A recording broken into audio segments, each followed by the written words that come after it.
함께 배우는 사이코파의 기초 3강 강의를 시작하도록 하겠습니다. 3강은 우리가 앞서 얘기했듯이 게어리치 효과 실험을 한번 짜보도록 하죠. 그래서 기본적으로 지시문 입력, 그 다음에 게어리치 효과가에서 이제 각각 단어들이 지정된 순서대로 제시되는 것까지 우리가 한번 다뤄보도록 하죠. 제가 혹시 이제 1강, 2강을 새로 찍어서 올렸어요. 네. 유튜브 영상을 처음 찍다 보니까 여러 가지 뭔가 그렇네요. 그래서 1강, 2강은 새로 찍었습니다. 자, 어쨌든 그래서 이제 3강을 이제 또 강의를 시작해 보도록 합시다. 우선 시리얼 포지션 이펙트, 게어리치 효과가 뭔지 간단하게 한번 브리핑 한번 해보죠. 기본적으로 이 게어리치 효과는 심리학을 공부하는 사람들이라면, 개론을 들었던 친구들이라면 다 아는이라고 하면 안 되죠. 다 배웠던 효과입니다. 그죠? 까먹을 수도 있으니까. 자, 시리얼 포지션 이펙트는 게어리치 효과, 단어가 제시된 순서에 따라서 기억률이 달라지는 현상입니다. 그래서 우리가 이게 이제 이 게어리치 효과의 그래프죠. 그래서 보면 이쪽이 이제 회상률이고 이게 이제 제시된 순서입니다. 그래서 초두 효과, 즉 초두 효과는 뭐냐면 이 단어가 앞쪽에 제시된 단어에 대한 기억률이 높고요. 그 다음에 최신 효과, 맨 뒤에 나온 단어들에 대한 회상률이 높습니다. 이것을 우리가 이제 시리얼 포지션 이펙트, 게어리치 효과라고 하는데, 그래서 요 초두 효과, 앞쪽에 제시된 단어가 왜 기억이 잘 될까? 이건 우리가 시연 횟수로 보고 있죠. 그래서 특정 단어가 제시되면 외우라고 하면 머릿속으로 리허설, 시연을 하게 되잖아요. 그래서 앞쪽에 나온 단어들이 중간이나 뒤쪽에 나온 단어들에 비해서 시연의 횟수가 많기 때문에 그 리허설을 많이 할수록 기억이 더 잘 된다라는 거죠. 그래서 조도 효과가 나오는 것이고, 뒤쪽에 나온 단어들이 잘 기억되는 이 최신 효과는 왜 나오는 것일까? 이 단어들은 다른 단어들에 비해 방금 나왔죠. 방금 나왔기 때문에 머릿속에 남아있을 확률이 높다. 그죠? 그래서 이걸 최신 효과라고 합니다. 그래서 우리가 이 초두 효과는 장기 기억의 실험적 증거가 되는 것이고, 이 최신 효과는 단기 기억의 실험적 증거가 되는 거죠. 그죠? 그래서 물론 이제 게어리치 효과 관련돼서 뭐 여러 가지 실험들이 있습니다. 그래서 초두 효과는 그럼 시연 때문에 정말 잘 나온다는 것을 어떻게 할 수 있어? 실제로 이제 시연을 방해하면 예를 들어서 이제 브라운 피터슨 과제, 단어를 주면서 동시에 숫자 빼기 과제를 말로 시키거나 또는 더더더더 또는 1, 2, 3, 4, 1, 2, 3, 4 이렇게 말로 시연을 방해하게 되면 이 초두 효과가 사라집니다. 또 최신 효과는 방금 나왔기 때문에 기억이 잘 되는 거잖아요. 그래서 기억 검사를 단어 제시가 끝난 다음에 한 1분, 2분, 3분 동안 다른 과제를 시킨 다음에 기억 검사를 하면 이 최신 효과가 실제로 낮아집니다. 그래서 초도 효과는 정말 시연 때문에, 최신 효과는 정말 방금 나왔기 때문에 라고 하는 것이 증명된 거죠. 그리고 이것들은 장기 기억과 단기 기억의 실험적 증거가 됩니다. 됐죠? 이게 이제 게어리치 효과인데, 기본적으로 이 게어리치 효과는 어떻게 실험이 이루어지냐면 20개의 단어를 일정 시간 단위로 제시한 다음에 각각 이렇게 제시한 다음에 제시가 다 끝나고 나서 순서와 상관없이 앞에 나온 단어를 모두 기억해 보세요 라고 지시를 줍니다. 이게 이제 기본적으로 실험 단위인 거죠. 됐죠? 자, 그럼 우리가 이 게어리치 효과 실험을 한번 만들어 봅시다. 근데 이제 고려할 점들이 몇 가지 있어요. 되게 간단한 실험 같지만 물론 이제 PPT로 이 정도로 만들 수도 있습니다. 그리고 제가 이제 수업 시간에도 실제로 이걸 PPT로 학생들에게 제시하고 이 게어리치 효과 실험을 하는데, 어쨌든 고려할 점은 첫 번째는 어떤 단어들을 사용할 것인가요. 그죠? 20개의 단어를 사용할 건데, 예를 들어서 심리학과 학생들에게 심리학 관련 단어를 주면 다른 학생들에 비해서, 다른 학과 학생들에 비해서 훨씬 더 기억을 더 잘하겠죠. 그죠? 또는 어떤 특정 범주의 단어를 몇 개 묶어서 제시한다면, 예를 들어서 이 앞쪽에는 학교 관련 단어 또는 공부와 관련된 단어, 연필, 종이, 지우개 이렇게 의미적으로 범주로 묶이는, 특정 범주로 묶이는 단어를 제시하고, 여기는 그냥 일반적인 관련 없는 단어 또는 빈도수가 낮은 단어를 제시하고, 여기는 특정 범주로 묶이거나 빈도수가 높은 단어를 제시하면 정말 이렇게 U자형 그래프가 나올 수도 있습니다. 그렇죠? 아니면 반대로 요 가운데 쪽에다가 특정 범주로 묶이는 단어라든가 빈도수가 높은 단어라든가 특이한 단어, 정석가 단어를 집어넣으면 오히려 이 위쪽이 올라가는 현상이 보여질 수도 있겠죠. 그래서 어떤 단어들을 사용할 것인가가 이 실험에서는 무척 중요한 포인트가 되겠죠. 그래서 모든 단어들이 단어의 빈도수나 특정 범주로 묶이지 않는 단어들을 최대한 선정해서 제시를 해야 되는 게 중요하겠죠. 그렇죠? 그래서 어떤 단어를 사용할 것인가 고려해야 될 것이고, 그다음에 단어 제시 순서는 미리 정할 것인가, 아니면 매 시행마다 무선적으로 제시할 것인가. 이것도 중요한 문제가 될 수 있습니다. 물론 이제 뭐 특정 순서로 제시한다 하더라도 뭐 그게 단어의 순서가 영향을 미치지 않는다고 한다면 큰 문제가 되지 않을 수도 있겠지만, 특정 단어 순서로만 제시했을 때 발생할 수 있는 문제가 있겠죠. 그죠? 그래서 그런 경우에 문제가 될 수 있으니까 기본적으로는 매 시행마다 무선적으로 제시하는 게 옳을 겁니다. 그죠? 그리고 단어 제시 시간은 몇 초로 할 것인가? 예를 들어서 뭐 1초 단위로 0.5초 단위로 팍팍팍 나온다. 글쎄요. 그죠? 또는 뭐 10초, 20초 단위로 단어가 하나씩 나온다. 글쎄요. 이것도 좀 문제가 될 수 있겠습니다. 그죠? 그래서 어쨌든 단어 제시 시간을 몇 초로 할 것인가. 그 다음에 회상 검사 시, 우리가 지금 사이코파이라는 걸 이용하고 있으니까 회상 검사 시 기억 검사할 때 종이에다가 적게 할 것인지, 아니면 키보드로 쳐서 반응을 받을 것인지, 이것도 좀 고려해야 될 점이 되겠죠. 그 다음에 실험을 어떤 순서, 어떤 구조로 만들 것인가. 그죠? 그래서 뭐 지시문을 몇 번 나눠서 줄 건지, 아니면 한 번에 모두 줄 것인지, 이런 것들을 좀 고려할 필요가 있겠죠.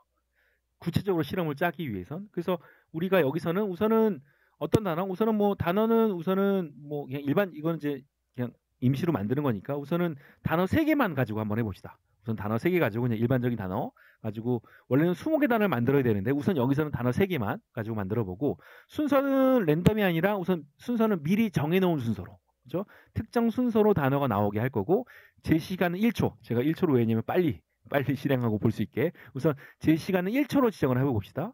그 다음에 회상 검사는 종이로 받는다. 그죠? 키보드가 아니라 종이로 받는다.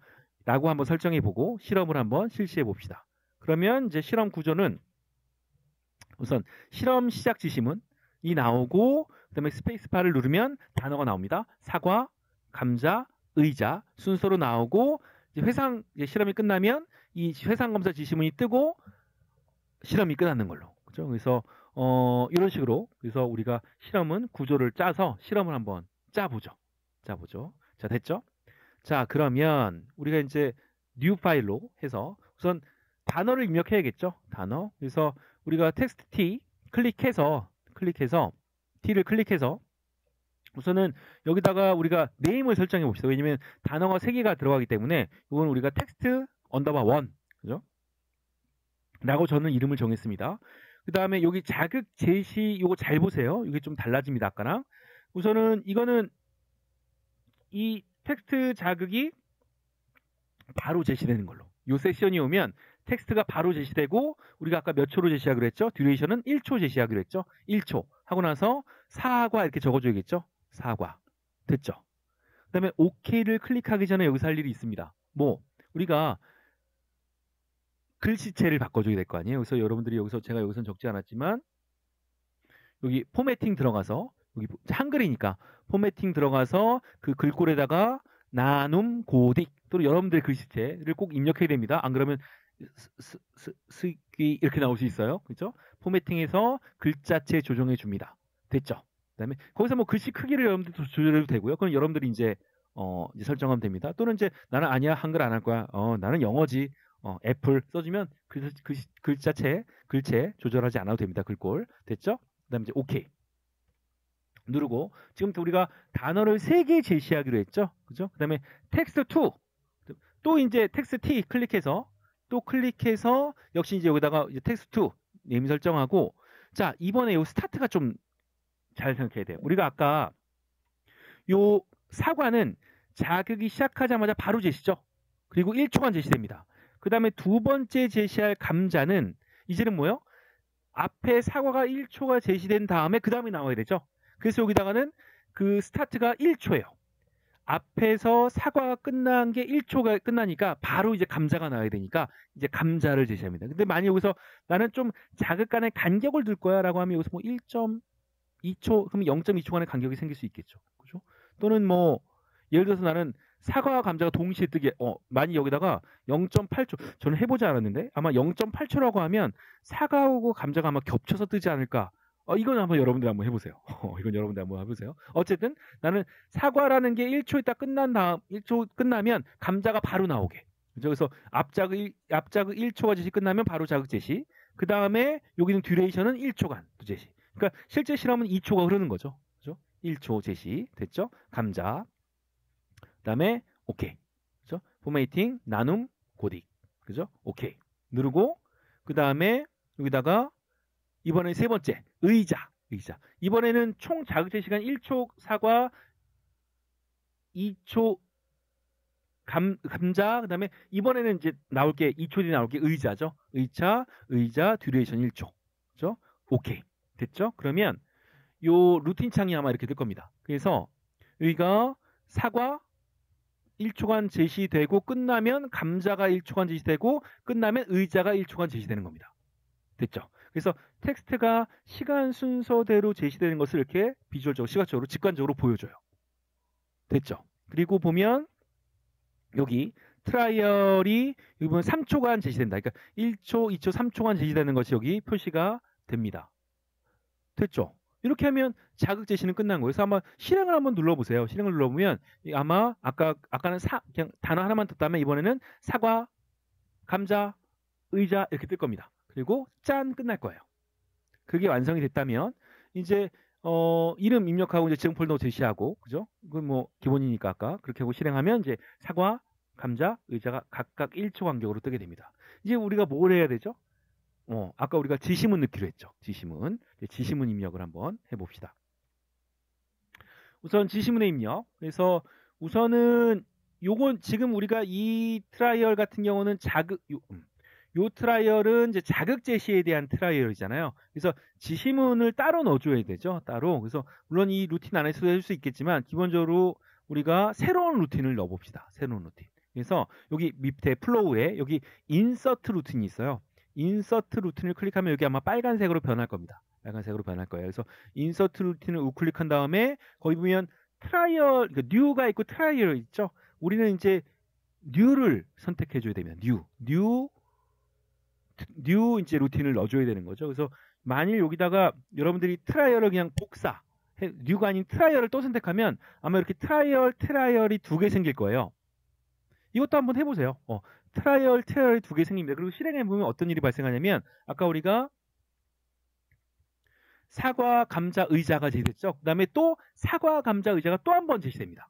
그러니까 사과, 감자, 의자, 사과, 감자, 의자, 사과, 감자, 의자가 이렇게 2번 반복될 거예요.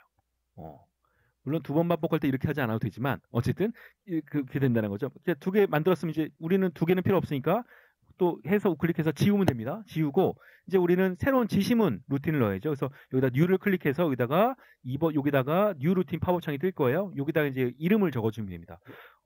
저는 여기다가 그 인스트럭션이라고 하는 이름을 넣어줄 거예요. 그래서 여기다가 뉴 루틴에다가 이름을 입력합니다. 그래서 인스트럭션 이름을 입력하면 여기 밑에 그 점이 생길 거예요. 요 점은 그 인스트럭션 그 루틴을 어느 위치에 집어넣을 것인가를 지정해 주는 거예요. 그래서 지금 이제 이 트라이얼이 즉 자극 제시 이전에 지시문이 제시되어야 되니까 여기다가 클릭을 해주면 됩니다. 그래서 여기다 하면 여기에 이쪽에 지시문이 생기는 거고 여기다 클릭해주면 여기에 지시문이 생깁니다. 그렇죠? 그래서 클릭해주면 여기에 이제 인스트럭션이라고 하는 새로운 창이 생기게 될 거예요. 그래서 이게 그 트라이얼 누르면 아까 이전에 요 트라이얼이 나오는 거고 이제 인스트럭션은 이제 지시문에 대한 새로운 트라이얼이 그 루틴이 생긴 거죠. 됐죠? 위시 잡고 클릭하면 요 인스트럭션에 새로운 창이 뜨게 됩니다. 이렇게 생성이 되는 거죠. 됐죠? 생성 됐습니다. 자 이제 뭘 해줘야 돼요? 이제 지시문을 입력해 줘야겠죠. 그래서 기본적으로 여기다가 또 이제 텍스트 T 입력하는 거죠. 또 텍스트 프로퍼티 창 띄우면 됩니다. 뭐 어려울 거 없어요.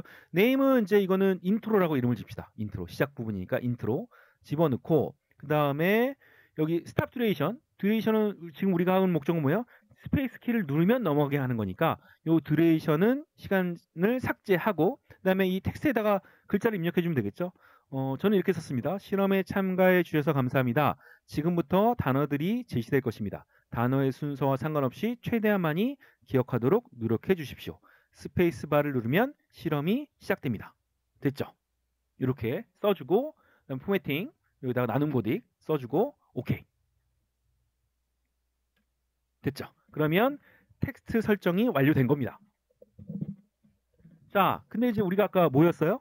스페이스바를 누르면 실험이 시작됩니다니까 앞에서 우리가 2강에서 배웠던 마지막 시간에 배웠던 키보드로 넘기기 그걸 설정해 주면 되는 거죠. 그래서 이번에 뭐 하면 돼요? 키보드 클릭하고 8번 키보드 클릭하고 여기다가 입력 8번 9번 여기다가 이름 입력 이름은 그냥 뭐 키보드 리스폰스 2라고 하죠. 이름 입력하고 키는 아까 스페이스 키를 눌러서 설정하기로 했으니까 스페이스라고 해주고 그 외에 이제 여러 가지 입력을 통해서 동시에 여러 개 설정도 가능하다고 그랬죠. 하고 이제 어쨌든 기본적으로 스페이스 키, 그다음에 OK 누릅니다. OK 누르면 이제 키보드 설정이 완료된 거죠. 키보드 설정 완료됐습니다. 그럼 이제 인스트럭션 지시문이 완료가 됐습니다. 근데 우리가 뭐 하기로 했죠? 트라이를 끝난 다음에 마지막 실험이 끝났습니다. 지시문도 넣기로 했죠. 그렇죠? 요거는 이제 앞에 방금 전 했던 방식으로 루틴을 집어넣는 방식으로 똑같이 하면 되겠죠. 그렇죠? 그래서 이렇게 해서 여기다가 루틴 새로운 루틴 설정해서 위치를 이 뒤쪽에서 지정해주고 그다음에 테스트 인트로라고 이름을 적어놓고 시작은 0초 그다음에 듀레이션 지우고 모든 단어의 제시가 끝났습니다. 앞서 제시된 단어를 순서와 상관없이 기억해 종이에 적어주세요. 라는 지시문을 적고 이제 오케이. 그렇죠? 같은 방식으로 실험 종료 지시문을 설정해 줍니다. 그러면 이제 다 끝났어요. 끝났습니다. 그러면 자 최종 실험은 아마 이런 방식으로 전개될 겁니다. 그래서 여러분들이 실행을 시키면 실험에 참여해서 감사합니다. 지금부터 단어들이 제시될 것입니다. 단어의 순서와 상관없이 최대한 많이 기억하도록 노력해 주십시오. 스페이스바를 누르면 실험이 시작됩니다. 하고 스페이스바 누르면 사과, 감자, 의자가 제시되겠죠. 그 다음에 모든 단어의 제시가 끝났습니다. 앞서 제시된 단어를 순서와 상관없이 기억해 종이에 적어주세요. 하고 스페이스바 그리고 이제 종이에 적겠죠. 그리고 스페이스바 누르면 이제 실험은 끝납니다. 됐죠. 그래서 여기다가 이제 단어를 추가적으로 늘리는 방식으로 그죠? 여기다가 사과, 감자, 의자에서 쭉 20개 단어를 이런 방식으로 입력하면 계열위치 효과는 완성이 되는 거죠. 쉽죠? 네, 쉽습니다. 됐죠? 자, 이렇게 해서 우리가 계열위치 효과 실험 만들기 버전 1을 한번 다뤄봤습니다. 자, 그런데 또 사이코파이가 나왔네요. 자, 이제 이탈리아 장인도 아니고 이렇게 한 땀 한 땀 자극을 하나씩 입력해야 돼? 20개를? 그죠? 예를 들어 자극이 40개면 이렇게 40개를 만들어야 되고 50개면 50개를 만들어줘야 되는 거죠. 정말 한 땀 한 땀. 그죠? 게다가 단어가 순서도 정해져 있고. 그죠? 기본적으로 실험은 랜덤이잖아요. 그죠? 그러니까 우리가 어떻게 이런 뭔가 자극을 랜덤으로 그죠? 제시할 수 있는 사람마다 매 시행마다 단어를 랜덤으로 제시할 수 있는 방법은 없을까? 있습니다. 이게 사이코파이의 또 장점인 것 같아요. 그러니까 엑셀을 이용해서 컨디션 파일을 통해서 우리가 이 랜덤을 쉽게 구현해낼 수 있는 손쉬운 방법이 있습니다. 그래서 이 엑셀을 이용하면 반응을 받는 그 설정까지도 아주 쉽게 데이터 값을 받을 수 있어요. 요것만 알면 웬만한 실험 이제 할 수 있다고 보면 됩니다. 엑셀 이용해서 조건 파일 만드는 거. 이건 우리가 다음 4강에서 한번 다뤄보도록 합시다. 네, 수고 많았습니다.